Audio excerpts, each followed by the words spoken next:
Assim como as plantas, os homens também crescem, alguns à luz, outros nas sombras. Existem muitos que necessitam das sombras e não da luz. A sombra é um fenômeno psicológico, resultado de todos os nossos pensamentos, desejos, vontades e habilidades que foram reprimidos, deixados de lado. Durante nossa vida, acabamos sendo moldados pelas pessoas ao nosso redor. Elas impõem conceitos sobre o que é certo, o que é errado, o que é agradável, o que é desagradável, o que é bom, o que é ruim. E acabam nos forçando a manter apenas aqueles comportamentos considerados aceitáveis. E então, nossa personalidade é moldada visando nos encaixar nesse imenso grupo que chamamos de mundo.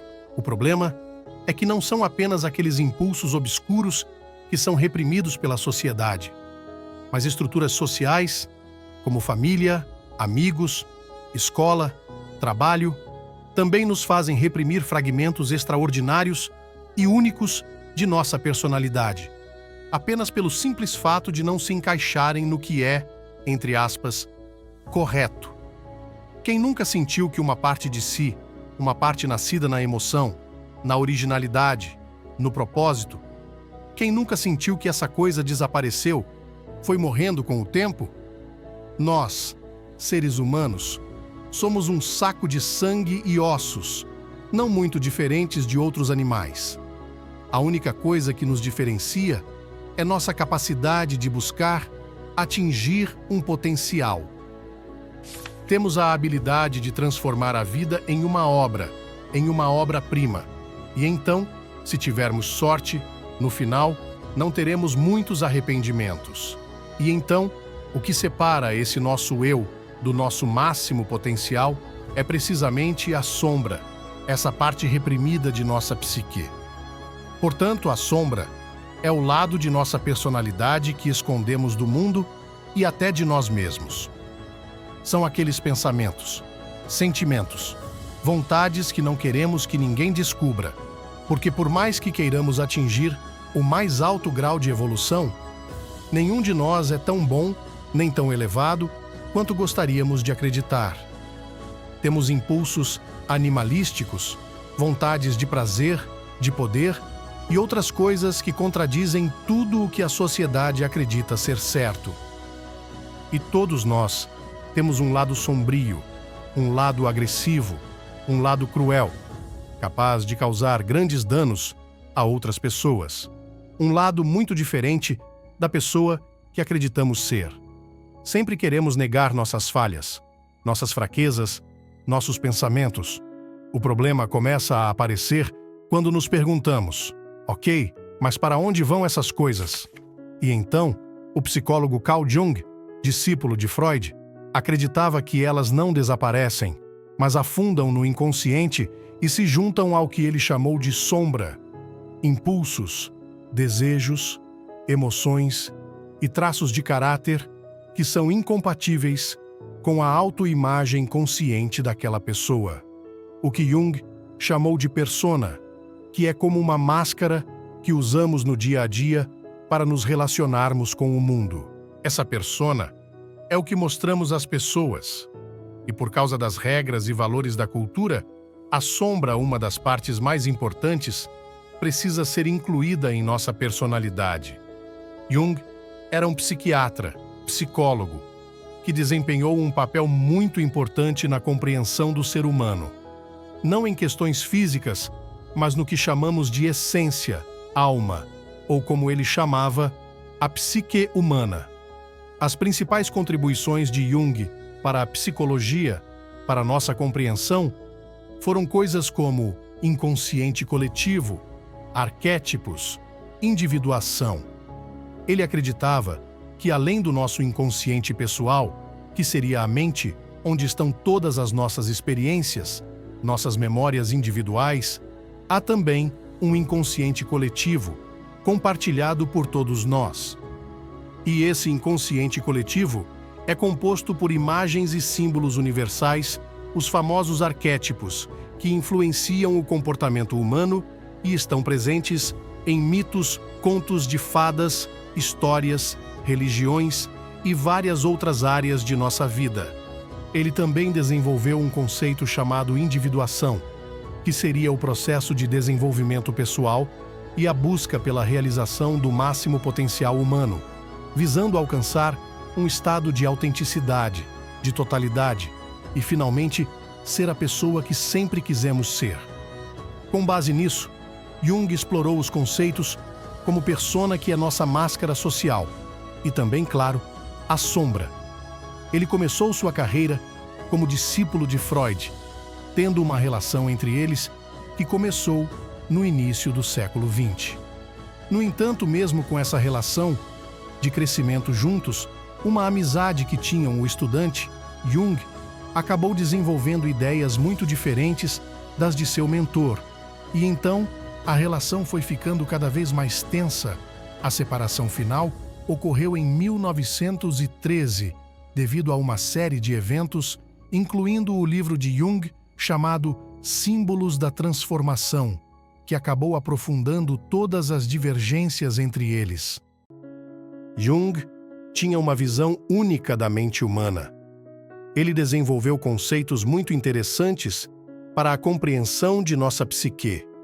É importante deixar claro que esses conceitos são abstrações ou metáforas que nos ajudam a entender melhor nosso funcionamento. Não há uma divisão clara disso no cérebro. Mas Jung, então, dividiu a mente, metaforicamente, em 4 partes principais. O consciente, que é aquela parte que está em foco, composta por pensamentos, sentimentos e percepções dos quais estamos cientes no momento. O inconsciente coletivo, que é uma parte profunda e compartilhada por todos os seres humanos da psique, que contém elementos universais presentes em todas as culturas, que já discutimos, lugares arquetípicos, símbolos, imagens.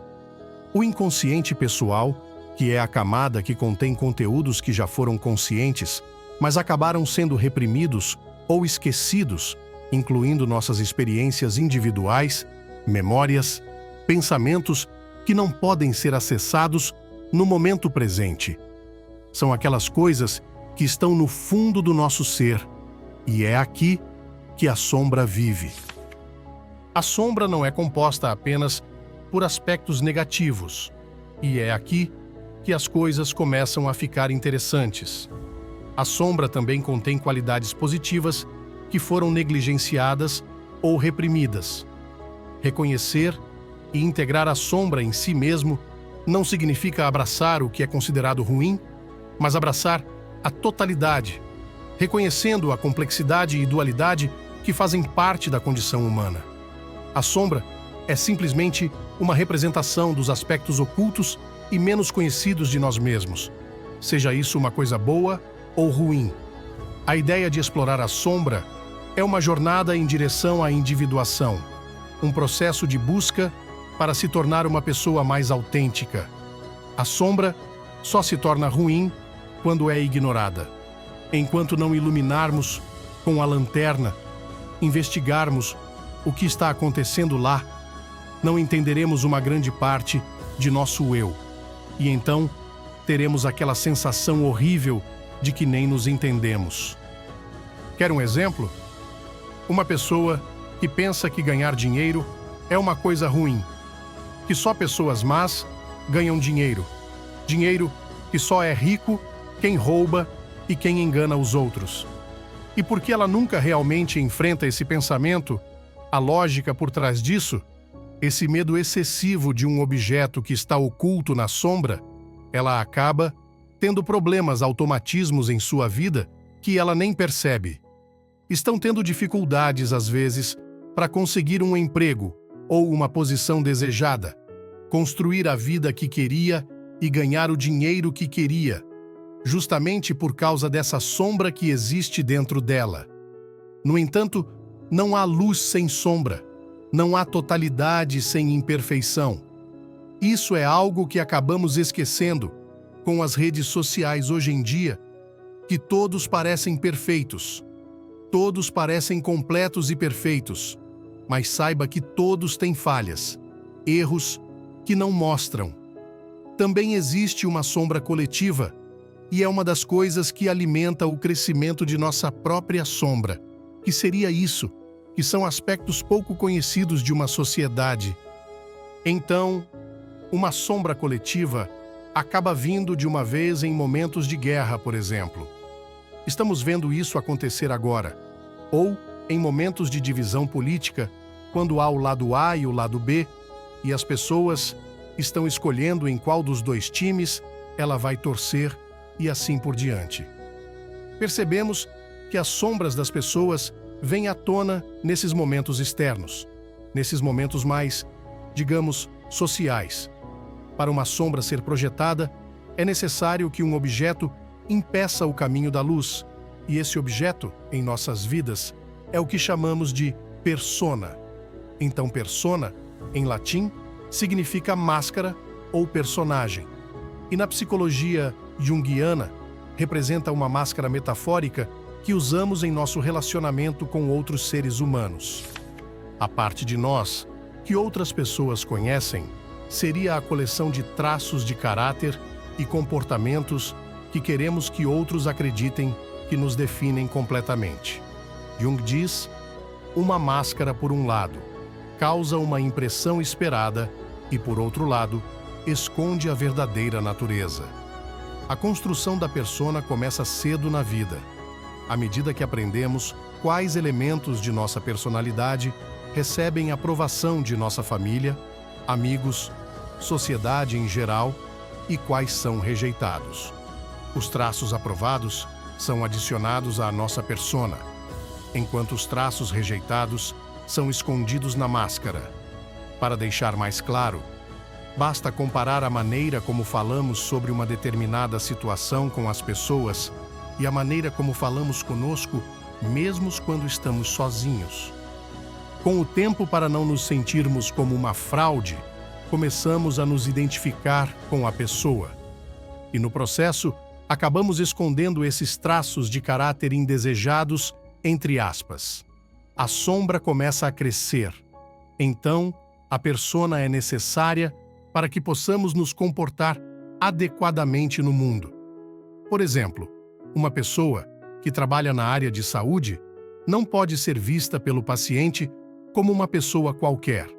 Ou então, em outras áreas também, muitas vezes é necessário que você esteja ali com uma máscara.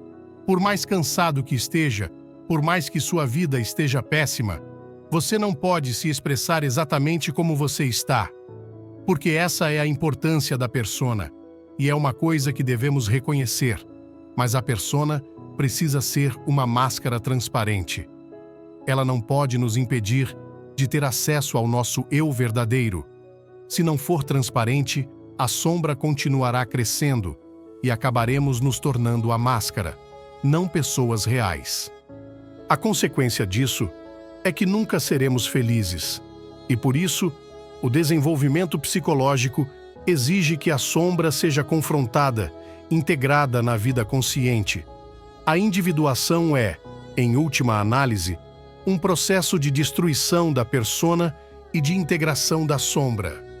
Existem muitas maneiras de começar a se tornar mais consciente de sua sombra, da sua persona, de suas máscaras, da maneira como você age com as pessoas e como você age consigo mesmo. O processo de individuação é, de certa forma, encontrar um objetivo que alinhe os três. Isso é o que nos torna completos. Como fazer isso? A primeira coisa que precisa acontecer é deixar de se identificar com a persona. Não a destruir completamente, pois ainda precisamos dela para viver em sociedade. Mas não podemos pensar que ela é tudo o que somos. Para fazer isso, precisamos entrar em contato com a sombra, com esses aspectos reprimidos e desconhecidos. Precisamos entrar em contato e integrar a sombra na consciência. Olhar para dentro, procurar onde está a sombra, o que está acontecendo ali. Jung também propôs outros métodos, como análise de sonhos, escrita expressiva, trabalhar com figuras arquetípicas. Confrontar nossa sombra é um desafio, mas também uma oportunidade de crescimento e transcendência, tanto individual quanto coletiva.